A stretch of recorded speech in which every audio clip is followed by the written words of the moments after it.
Assalamu alaikum, jazakallah. Sheikh, you know when brothers, they leave these sins of fornication and adultery, and they start to change, the problem they have is bid'ah.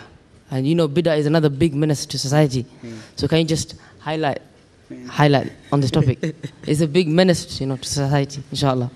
Jazakallah khair for your concern, but I don't think today's topic needs us to go into bid'ah and innovation.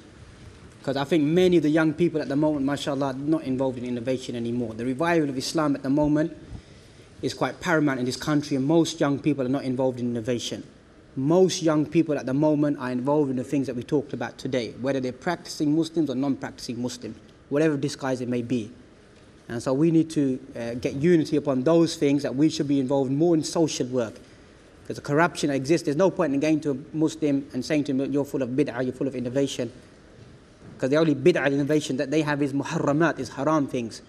You have to remove them from them. Inshallah, at a later stage, inshallah, we'll talk about innovation amongst Muslims.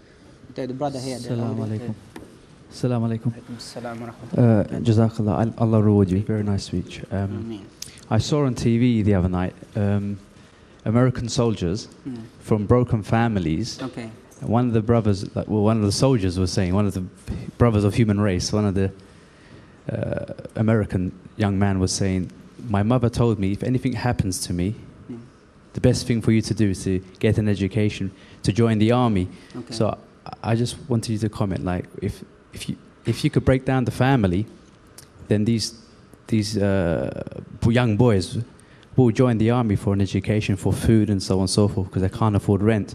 And then obviously it's easier for them to send them around the world. That's right. What do you say about this? Bismillah. Like I've mentioned in many of my talks, Jazakallah khair, that these people don't care about their own society. These people don't care about their people. That's why they send them out to war. You find that if you read the statistics of the people that they're going, and the states that they go in is to picking and plucking out people from the Negro community to go and fight this war for these people. They don't send their own ministers, their own people to go and fight this war. So my advice to these people would be, obviously some of these people are downtrodden and poor, they go out there for a good meal, they don't know what they're getting involved in. And likewise this country as well, that everything that's taking place at the moment is only the personal interests of those elite individuals. And so we should advise these non-Muslims and be vocal about this, that you are only destroying your own people and your own nation. And Islam is quite clear, that when they step into those lands, don't expect those people to back down. Doesn't mean I'm promoting warfare or some form of terrorism or jihad. I'm just trying to highlight that that's their land. Just like people, British people, this culture, they feel strongly that if somebody attacks their land, they will defend their land, they will defend their queen, etc. So likewise, when you go over to a foreign land and you attack the people there, whether they're Muslims or Buddhists or whatever they are, those people will naturally, a human nature will retaliate against you. So that's the clear understanding we need to get to these people, that the Boer people that you said, unfortunately, it's very hurtful and sad to say these words, but Boer people from this country and from the Western Hemisphere will come back inside body bags. And likewise, Boer, whatever their Muslims, whatever they may be, they will be destroyed as well. So we need to preach to these people that wake up to the global terror that your own people are placing upon you.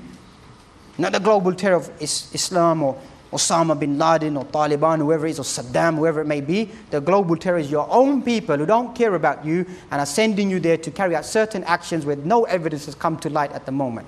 No evidence of weapons of mass destruction, whatever it may be. So that proves that they themselves are a menace to their own society.